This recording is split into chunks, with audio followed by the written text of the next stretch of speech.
I've heard you put down just about everybody that's run for president lately.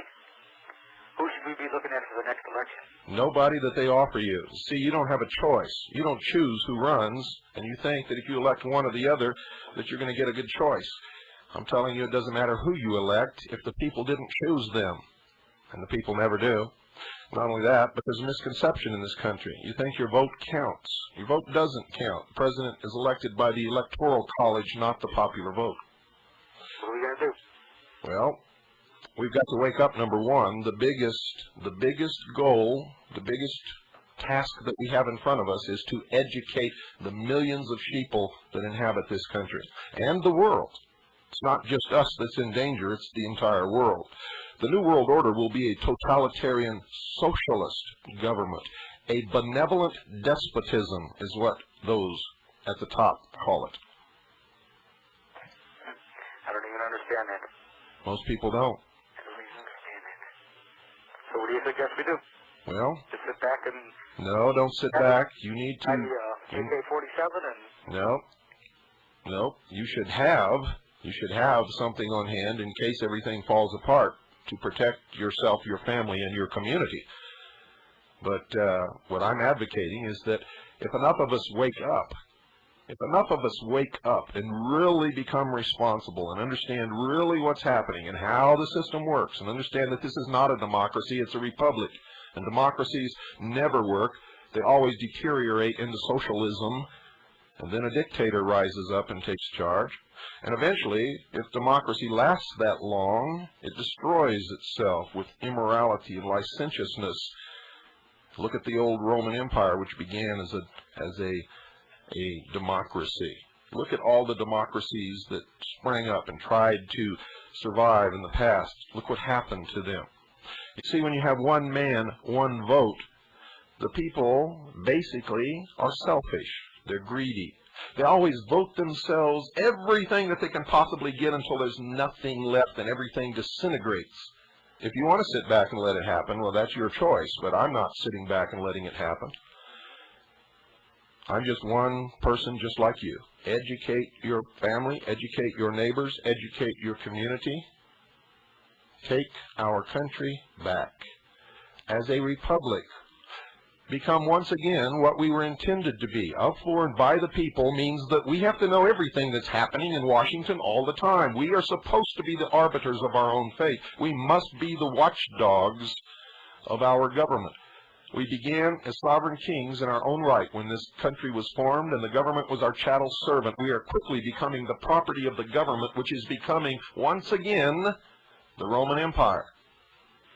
Now, this will eventually collapse too, but when it collapses, it will collapse into anarchy, and race wars will begin to rage across the landscape, and people will kill you for a can of spinach in your cabinet. And I asked you, should I go and buy me a gun and protect myself? And you said no. No, that's not what I said. I said that you should have those items on hand to protect yourself, your family, and your community.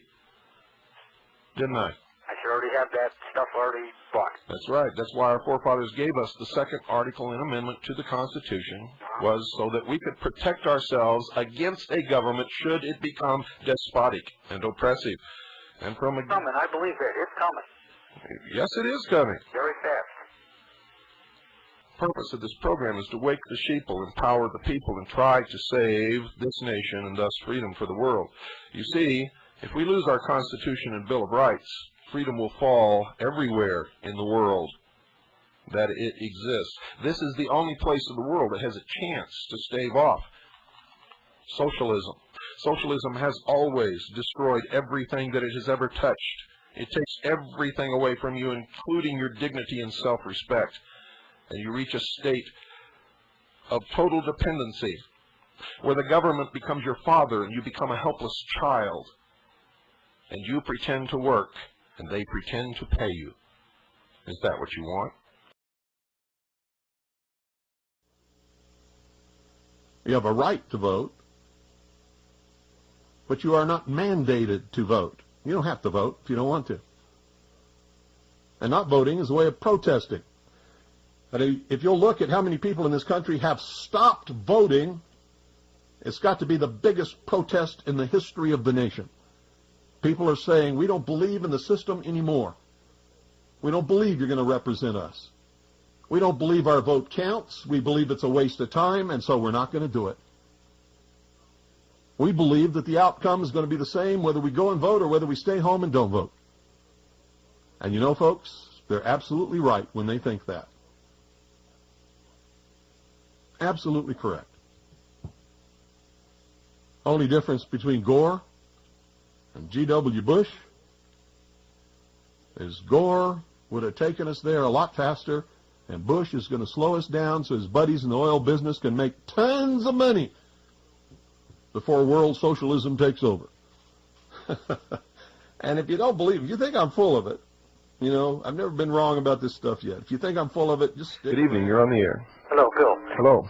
Yes. Good. Turn off your radio, please. I've been doing research and following up on the Masonic aspect of the New World Order. And I agree with you when you say that this country is a Masonic republic, and I understand all of this. What I can understand is, if these people are so after world domination, why would they give us a chance in this great Masonic experiment? Why wouldn't they just have it locked down 100 years ago? Because it wasn't a chance. It was a sure thing. Our forefathers, if you read their writings, they knew more about human nature than any psychologist that lives on the face of the earth today. They knew we would give up our freedoms in exchange for our liberties and preserve the Republic. They also gave us everything in the Constitution that we could use to destroy our own selves. They understood that human nature is such that if we can get something for nothing, and if we think it's for nothing, that's the way we're going to go. And that's exactly what has happened. So it was just sort of a hollow gesture, because they knew what the outcome would be. Well, not only it wasn't a hollow gesture, they had to establish this country in order to give the common man a taste of freedom for the first time in the history of the world. This had never happened before. It was the catalyst that toppled the kings and queens from their thrones in Europe. It took away the power that opposed them. Number two, it was to prove to the common man that he could not rule himself. They knew that human nature, common man would through his human nature, his human foibles and failings, give up everything that they had given us, and then that would be the reason quoted to us in the New World Order why we cannot have those liberties or freedoms. I see. And so actually this was set up as the power transference was taken away from the old the aristocrats. That's right, and this country was the instrument which would bring into the world the New World Order, and it was all put into the Great Seal of the United States. If you know how to interpret the symbolism of the mysteries, it's all right there. Who they were, what they were about, what they intended to bring about is right there in the Great Seal. I see. Did you know that Albert Pike is buried in the walls of the House of the Temple in Washington, D.C.? Yes. Yeah. And also, what is the UN meditation room?